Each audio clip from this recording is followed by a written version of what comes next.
Madison is our fourth president. Now, I have a couple of details with him. He would be a member of the Virginia dynasty, one of those 4 of our first 5 presidents from Virginia. He's elected in 1808, re-elected in 1812. Really doesn't have any problem in 1812. He was one of our founding fathers, again, the father of our Constitution, so very well respected. He is a Democratic Republican. He is our shortest president. There are a lot of people that say today that we are probably even more superficial. We have not had a president since the advent of TV that is average male size or shorter. An average male is basically 5'10". Doesn't matter for height when it comes to leadership. Yeah. No. All right, no, it doesn't. But this is where psychologically, even in the 2004 campaign, George W. Bush's campaign staff made sure that he and John Kerry were not standing close to each other on the stage, because even though George W. Bush was, I think, 6'1", John Kerry was like 6'3", 6'4". So they don't want to have where one candidate is able to make it look like they're looking down on another one, because psychologically people start thinking one's superior to the other. So they made sure on the stage they were really far apart. And I don't know this, but they probably even negotiated, whatever the differences in height, they probably had George Bush standing on a lift there. But that's why they'll make sure even there, because of psychological side. And there. We have become more superficial today. I mean, than was. His wife, Dolly, notice I haven't had anything about other first ladies, because other first ladies haven't been important. She is important for various things. She started collecting books. She started actually collecting a lot of our paintings and things that would end up going into the White House. And during the War of 1812, when the president's mansion was on fire, she actually saved a lot of important documents there. So that's where she actually, and she was well known, and a lot of people really liked her at that time in the social scene. But the key thing for him as president is he inherits the problems that Jefferson left him. Awesome. Most famous for his war. Now, the War of 1812 is nicknamed Mr. Madison's War. The actual war, there's not a whole lot militarily that is extremely important, but one thing that you do need to know is what caused it. The first thing is that whole impressment issue that we had. So the problems that we had in Jefferson's term is coming back. Freedom of the seas. You can't have them stopping our ship. And I have on there, remember the Chesapeake Leopard affair. That is where the British stopped our ship, our military ship on there. Second thing that we have a group of people called war hawks. When you hear the term hawk or dove when it comes to war, what's the difference between hawk and dove? Okay, right. Hawks are for, and peaceful is the dove. So we have our war hawks. Usually they were younger. Usually they were representative. They were usually not the senators. The 2 most famous of them were Henry Clay and John C. Calhoun. And this is where they really come upon history and seem like they don't disappear for a long time from here on out. Get used to the names of Clay and Calhoun and another guy, Webster, in the future. And a lot of times younger people, they're a little more likely that instead of let's talk this out, well, let's go ahead and fight. And our third problem that we'd have is border disputes. We still haven't solved all our problems that we have with Britain. Maine and the border that we have there. We bought the Louisiana Purchase. Did that include Oregon or not? We're not sure about it. Canada. We have the desire for Canada. And here's a term that isn't quite with this time period, but we have this idea in America of manifest destiny. That in America, and I'm not talking about just what we have for the United States today, but North America, maybe it should all belong to us, from sea to shining sea. And so that's where that idea that we would have. Well, if we get in a war with them, we just take it away. And you know, Canada, they're just waiting for a chance to join us. All right, that's what we think for us as Americans. And the fourth problem that we have is our Indian problem. See, those pesky Indians, as we keep moving out west, they keep going and fighting us. And we find in the Battle of Fallen Timbers that the Indians were using weapons that were provided by the British.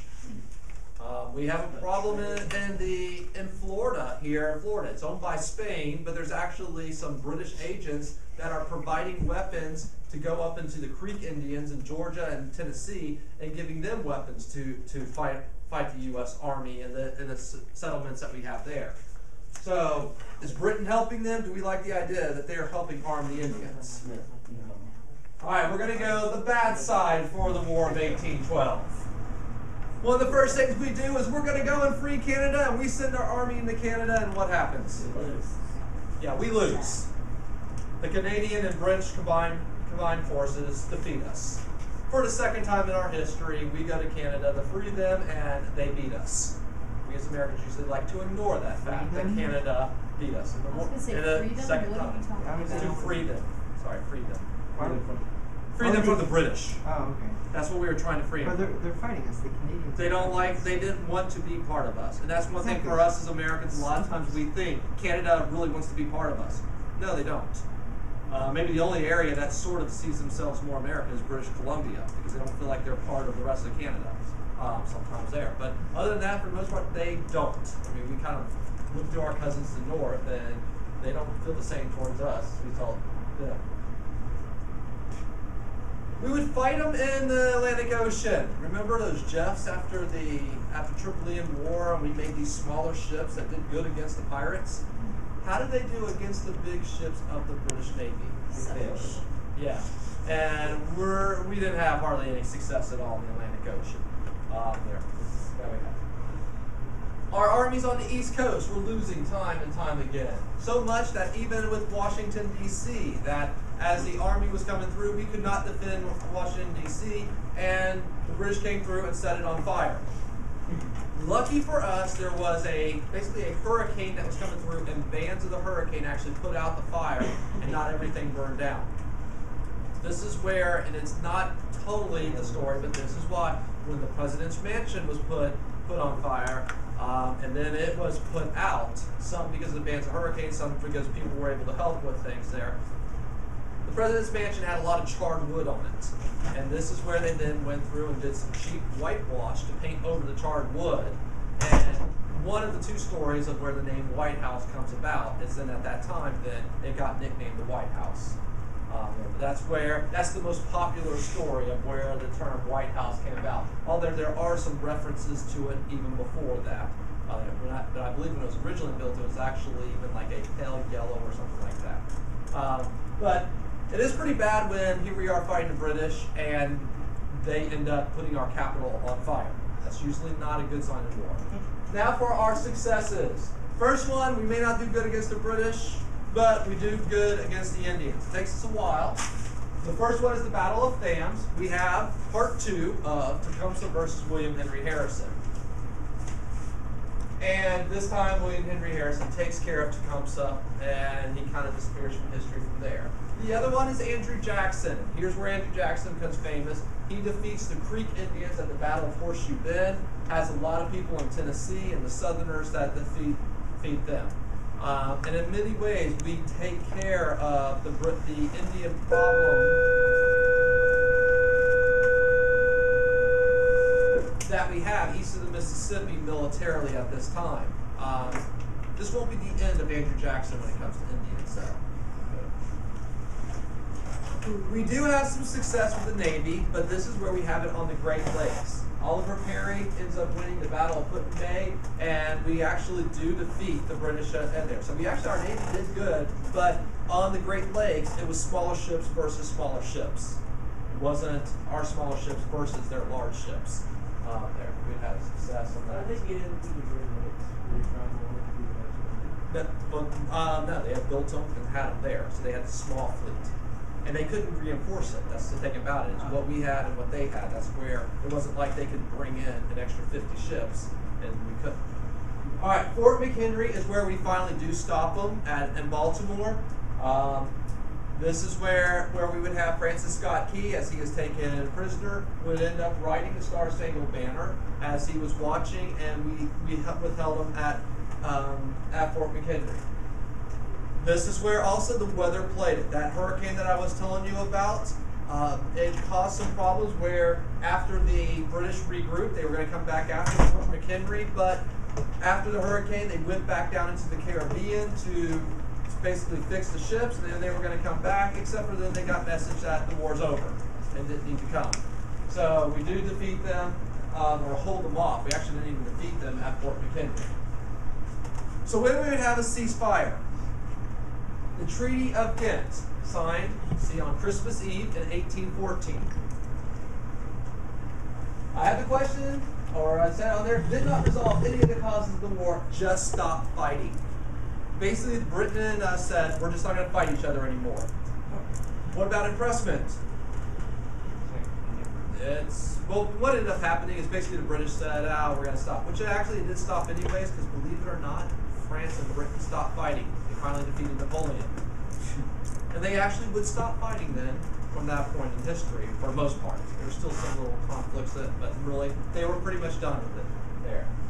All right, the Indian problems, well, we had actually taken care of that ourselves. The border disputes, we'll talk about that later on. So basically, all the problems we had, we just said we're going to stop fighting. Why did we sign it?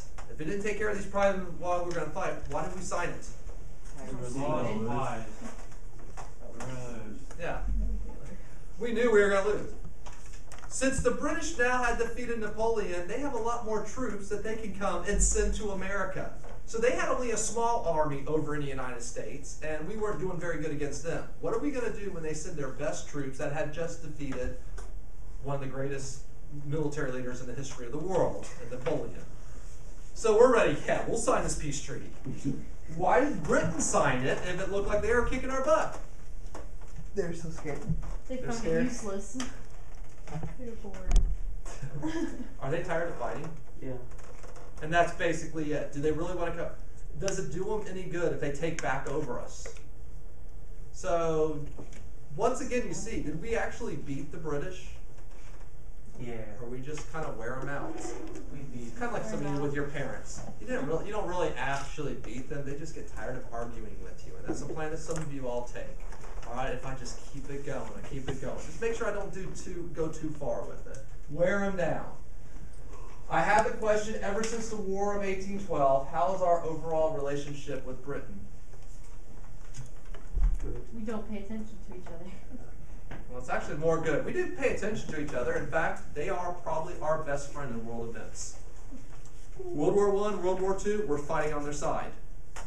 Okay, and it would, the next couple decades wouldn't always be the friendliest with them after that, but for the most part, they are still, and when we have a crisis, the one country we can usually count on to be on our side is Britain. So it's what ends up happening. This is where it's kind of like with some of you. Instead of it where I kind of refer to them as cousins, it's more like brothers and sisters.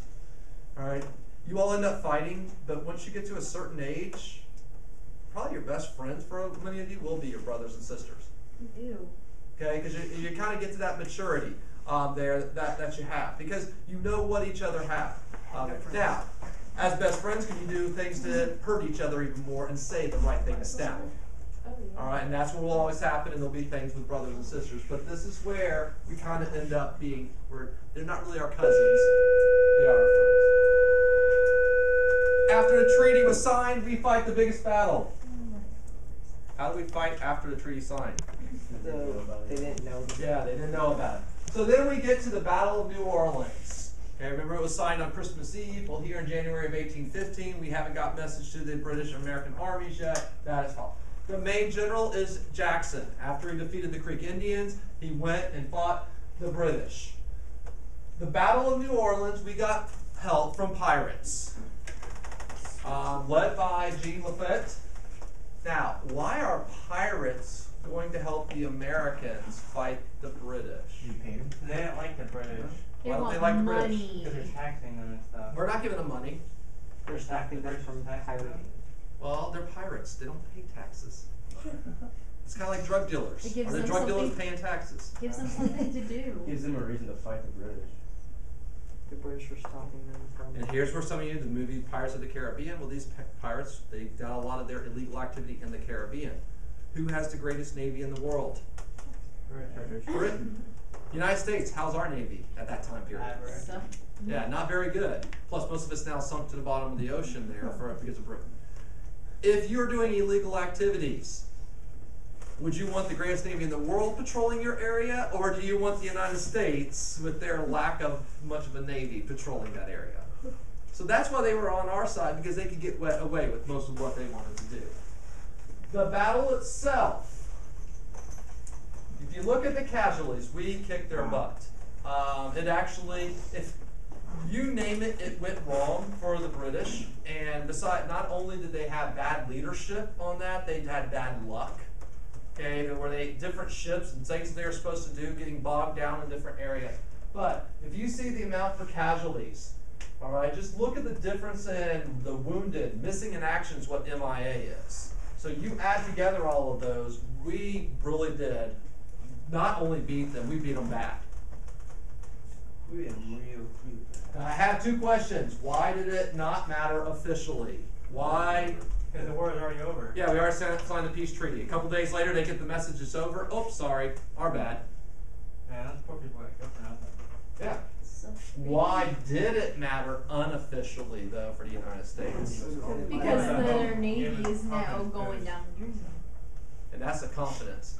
Any of you ever had something where you've played somebody in a video game, or you've played them in a game, and you just beat them time and time again? All right, and it's kind of like, okay, you can be talking on the phone and beat them in a video game, and then just one time, because something fluke happens, they beat you.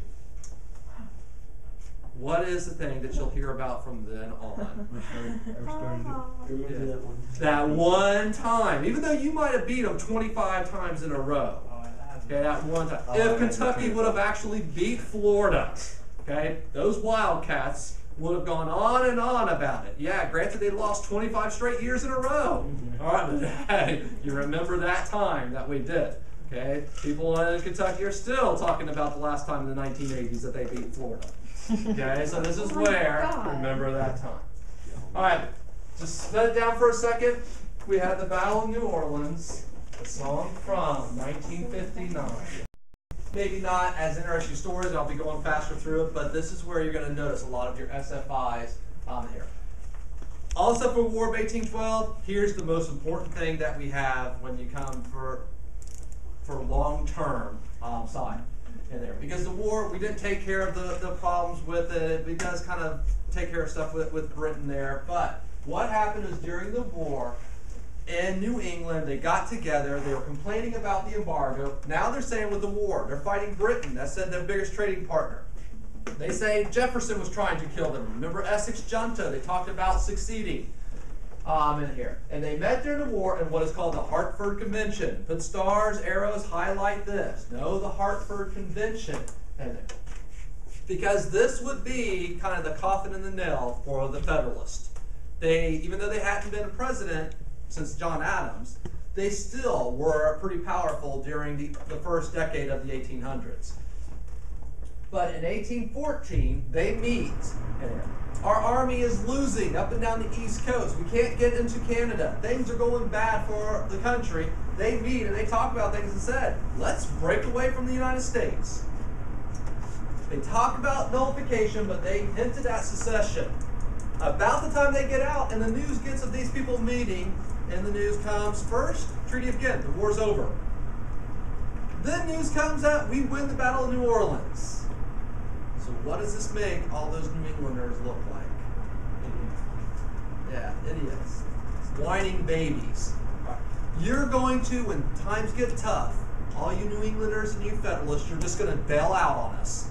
You're not going to stick through. If you would have just stuck with us a couple more weeks, a couple more months, we have a peace treaty and we kick the British butt at New Orleans.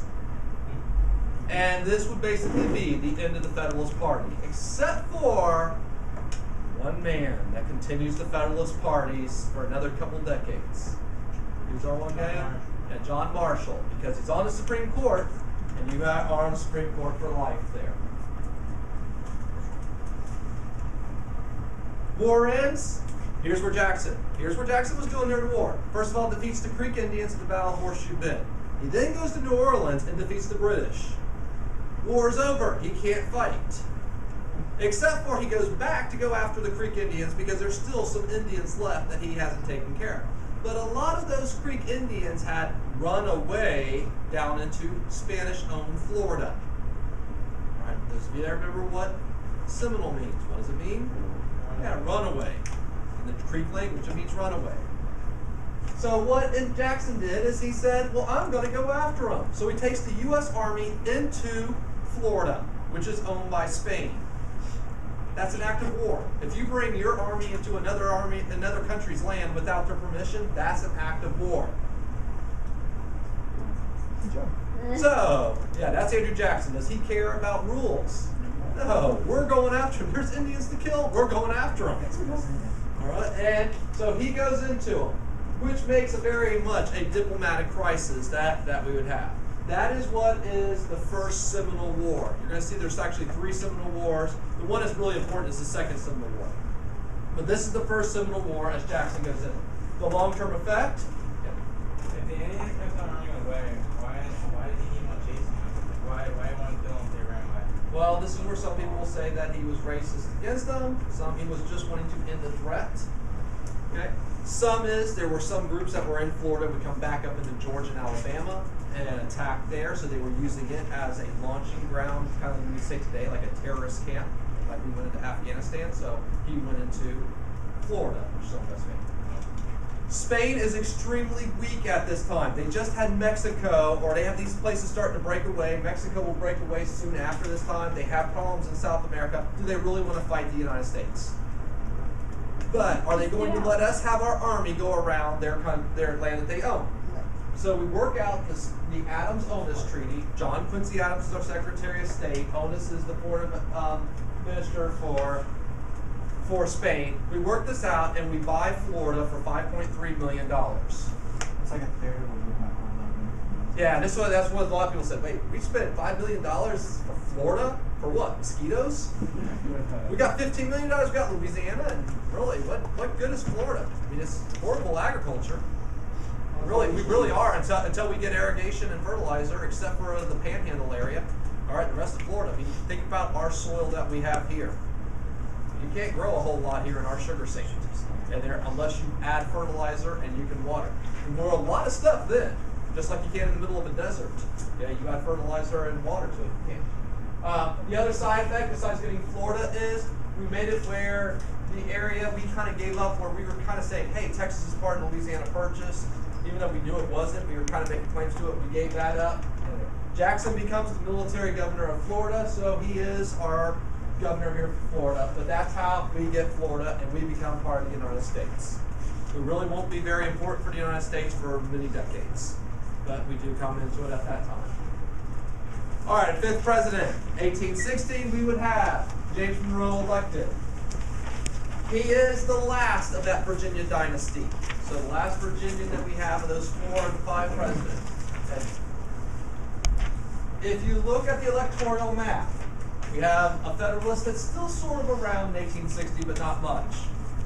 1820. That map's one color. He's run unopposed. The Federalist Party is gone. But does he actually win unanimously? No. How, if nobody's running against him, does he not win unanimously? There's one person People didn't want like him. someone else that they don't want to name Or someone. somebody didn't like him. What officially elects the president? Electoral college. Yeah, the Electoral College. And when the Electoral College came to vote, and I don't remember this person's name, but this person went and cast one vote for John Quincy Adams. Was nothing against James Monroe. James Monroe understood that. But this electoral voter said, there's only one person in American history that deserves to be elected unanimously. And who's our only one to ever be elected unanimously? Washington. So he held that honor, that the only person that will have that honor will be Washington. We haven't had that problem ever again. But think about it, how much would the country, and this is where it's sometimes called the era of good feelings. Do you think that we could ever have a time period in your life that everyone says, you know, the president's doing so good, everything, that I don't think anybody can run against him. Okay, Republican or Democrat, you know, it's all right. We're all going to be on it. We'll just keep the same person there for 4 more years. Think that's going to happen in your lifetime? No. I really don't see that, especially the way we are right now. All right, Great Lakes problem solved. Okay, we had some border disputes. This is one of those boring diplomatic things, but it actually long-term effect. The Rust-Bagot Agreement. What we would do is say for the Great Lakes, we would demilitarize them. We took our ships off, Britain took theirs. And later on, when Canada would break away, then we would have for our country. Michael, Matthew, do you need to stand in the back? And today, that is the longest unfortified border that we have in the world between the United States and Canada. And it starts here with Britain. We're going to be peaceful with them, and we've had that peace ever since that time. So this is where it kind of adds to your list before of what country, when we had Jay's treaties, Pinckney's treaty, well, what country is the Rust-Bagot Treaty with? Britain. That's Britain. So kind of know with them, and then know us with the Great Lakes. Here's the big one, and this is where we even have today, the Monroe Doctrine. For trivia side, it's written by John Quincy Adams. So why is it called the Monroe Doctrine and not the Adams Doctrine? Because Monroe signed it. He's president. Well, he gives an address, but he's president. When you're president, you get credit for the people that do the work under you. You also get blamed for when they do things wrong, too. But the Monroe Doctrine. It was aimed at Britain and France. Here's where the date comes in, 1823. 2 years before, Mexico broke away. And France especially was looking at Mexico and saying, Spain's weak, let me take over some of their territories. But, and we would say in it that they're not to interfere in the Western Hemisphere, North and South America.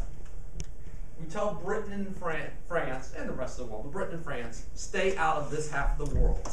Don't you send your army into Mexico, any of those countries like Bolivia, Colombia, and those areas that are now breaking away and forming their own. We're telling the big boys what to do. Do they have to listen to us? Yes. Now, we didn't have the power to enforce it. Who actually enforces this? Britain. All countries. Wait, I thought it was aimed at Britain. It They was like the Britain. idea. We're friends of Britain. And this is where Britain looked at things at first. They're like, what? You're telling us what? And then they realized, this does it good. If Mexico is its own country, they're going to be trading all over the world. But who has the biggest merchant marine in the world? Britain. So they're going to benefit financially the most from it. And do they have to actually have a single soldier or sailor go over to Mexico? No. And so this is where it'd be kind of like for some of you, if you ever go someplace and you have a little kid telling you, you can't walk on this property.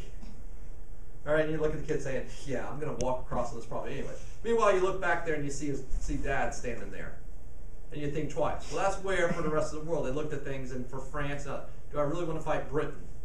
All right, it would be the United States and Britain, but this is where we're doing. The Monroe Doctrine, and this is where we have. Later on, we will add Roosevelt Corollary, which we kind of say with Roosevelt Corollary, you can't interfere, but we can. But that will be later in history. But the Monroe Doctrine, we step into the world and start telling them, you can't do stuff over here. 3 people you need to know. Try those 3. From the West, it's Henry Clay. But you're going to see the picture of Henry Clay come up over and over and over again now. From the South, John C. Calhoun. Webster. And then from the New England, Daniel Webster. I've mentioned them before, but here's where you definitely kind of know. For the next 40 years to 50 years in American history, so basically the first half of the 1800s, these 3 men will shape there. The only other person you could really add in there with that would be Andrew Jackson. But those would be the biggest people for shaping what would be with the United States in there. But Clay, Calhoun, and Webster.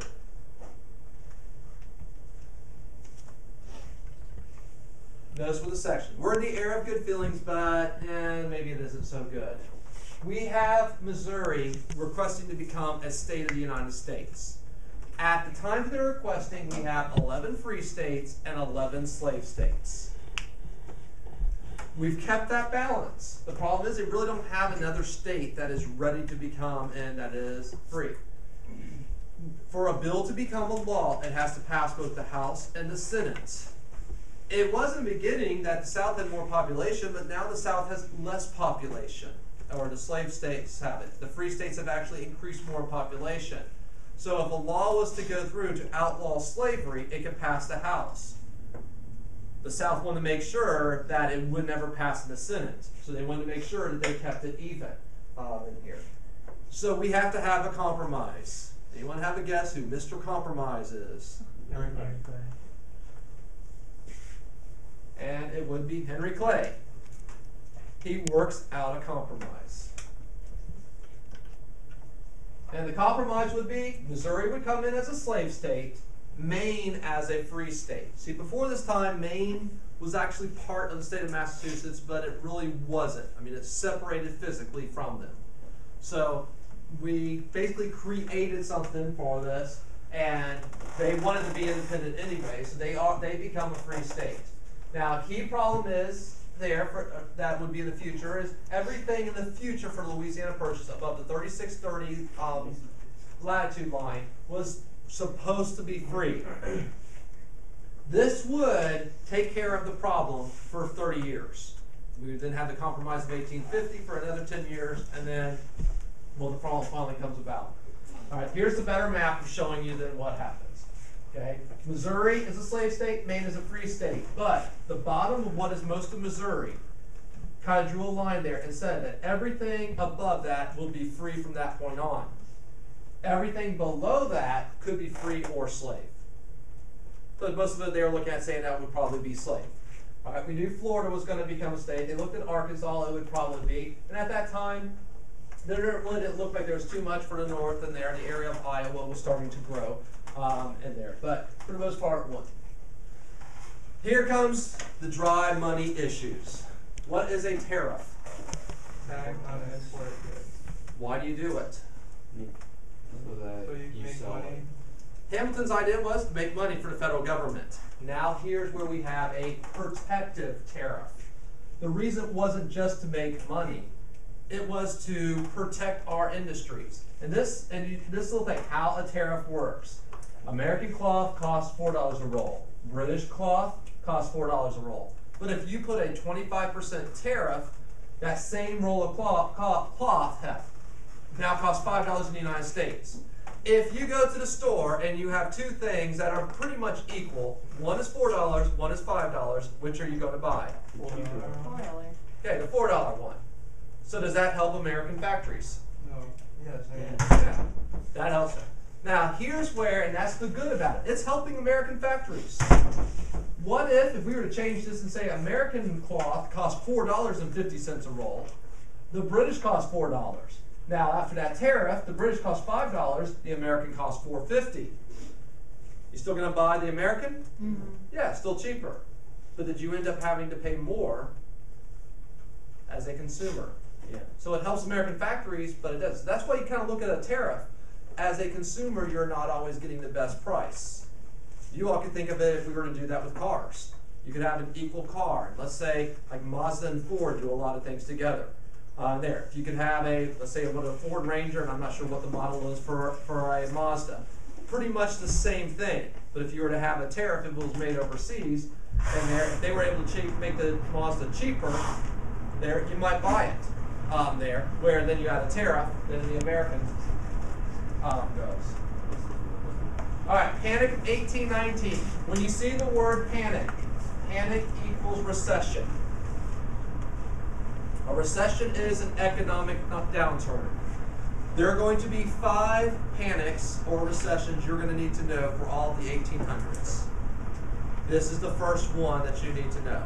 We actually should have had 6 because 1807, the embargo makes a panic, but I don't really include that one. This one occurs because of what are called wildcat banks. This might sound very familiar in history because the same thing repeated itself in 2006 through 2008. People started buying land thinking the price was going to keep going up and up and up and up. And eventually whoever was holding the paper last when the bubble burst, their paper was, it's not worthless, but worth a lot less. But what happened was these wildcat banks, basically people were trading things and it caused the entire nation to go into an economic recession because of what this banks did.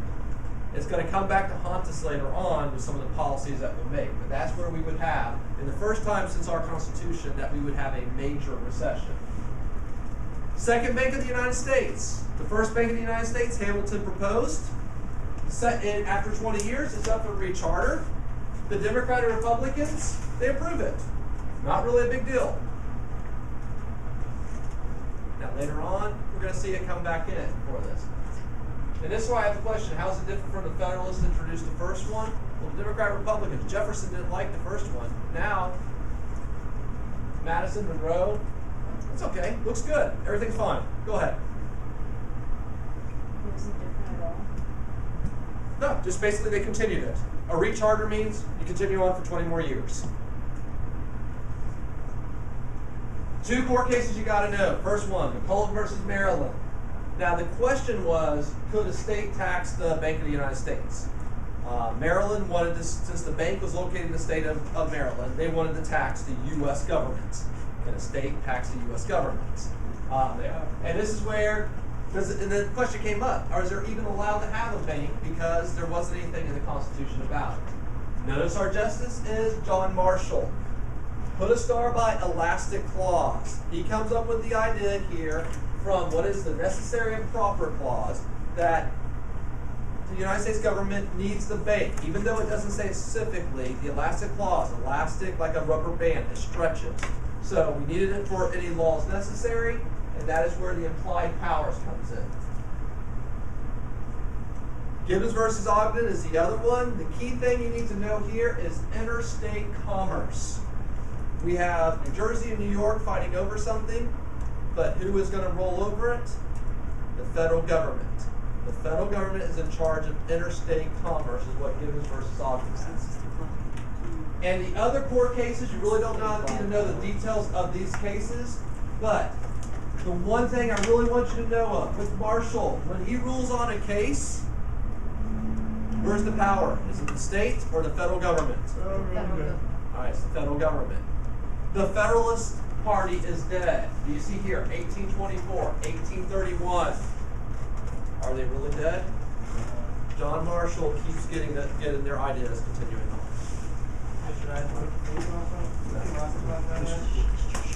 Necessary and proper.